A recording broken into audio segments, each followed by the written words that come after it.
Good morning. Welcome back to Talking Planning, and today I'm heading into town because, all things going well, I'm hoping to show you something really cool.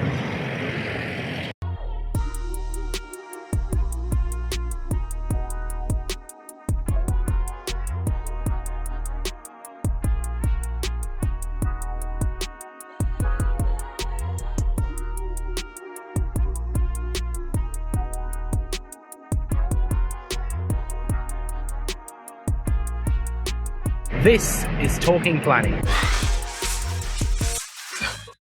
So for what amounts to being my 30th episode of Talking Planning, which is a milestone I'm actually quite happy about, I've decided to bring you to a big concrete pad in the middle of Brisbane. On that side is Adelaide Street, which has a large number of buses running down it, but in a minute I'll pan the camera around and you'll see something else that's actually in Brisbane that's slightly more interesting than the monotonous grey concrete that is now King George Square. I miss when this used to have grass in it.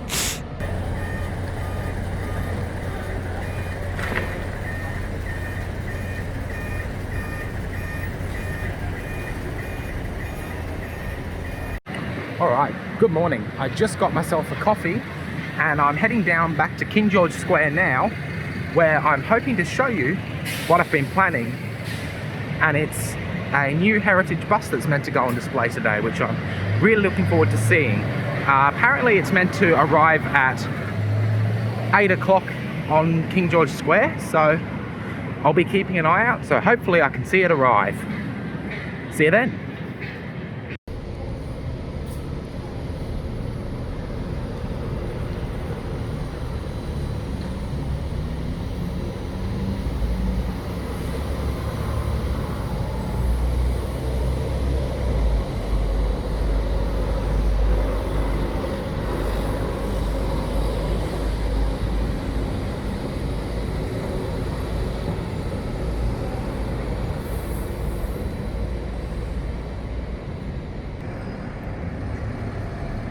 Oi mate, get out of the way of my shot. This here is a replica of Brisbane's very first horse-drawn tram, which was being used 135 years ago in this city as Brisbane's first form of public transport.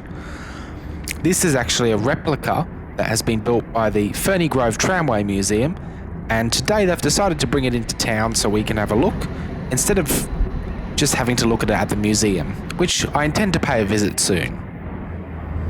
I think you'll agree they've done a very good job, so we'll look at it closer in a second.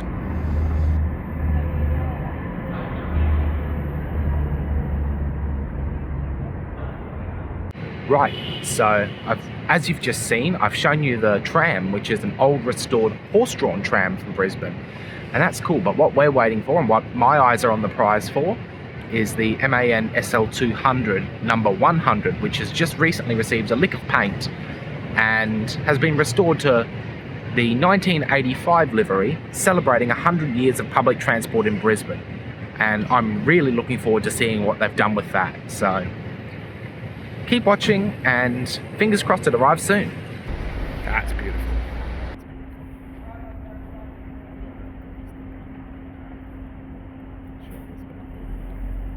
To get this bus just in the perfect position, there was plenty of manoeuvring required. That's gorgeous. That's beautiful.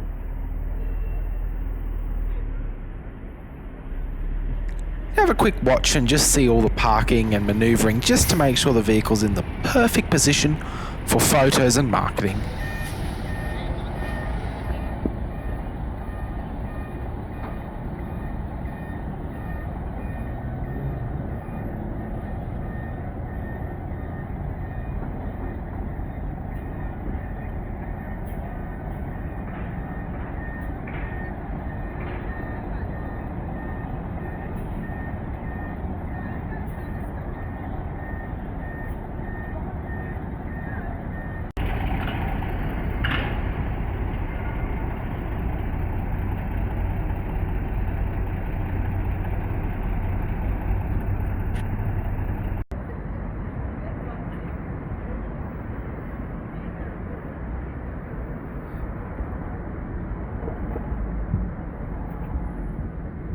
Now that we've got a good view of the outside of this bus, let's have a quick look inside and see what it's like. Inside, it is extremely brown. There's brown cord cloth and cream-coloured vinyl to be seen everywhere. The grab handles and poles are in stainless steel. And look at the just period correct advertising of the early 2000s when this bus was withdrawn. You'll also notice the classic style neck stop bells, which I always liked, and were actually continued into a few newer models of bus after this SL200 was built. In fact, many of the items of this interior continued through to buses of the early to mid 1990s, some of which were only retired in the last 5 or so years.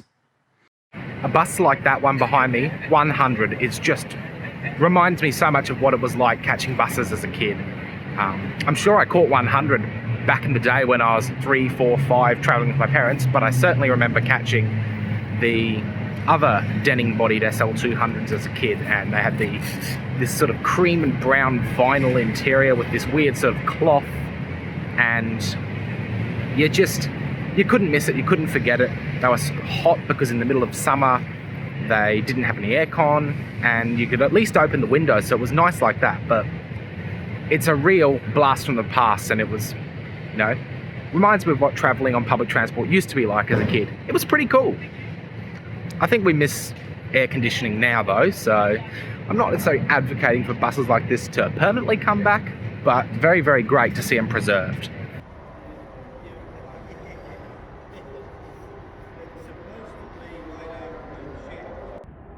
One thing I really like about this tram is I think they've done a great job capturing the details of what the tram would have looked like 135 years ago. That being said, it wasn't just the QOCS and the Tramway Society here. There was also a stand for Brisbane Metro to raise awareness about the project, scheduled for completion in 2023, I believe. Right, so after that pretty cool little display of that MAN bus, as well as the tram, which I had a bit of a look at, I just thought I'd show you I got some pretty sweet Brisbane Metro gear from the lovely attendants at the Brisbane Metro tent. Alrighty, so it's just after 9:30 and I'm already back at my lovely little house sitting spot, and whilst I was there I had a great time. I just thought I'd show you the quick little bits of marketing material and merch that Brisbane Metro are handing out. First of all, they've got this Create Your Own Brisbane Metro model, which I'll fold up shortly and show you once it's finished.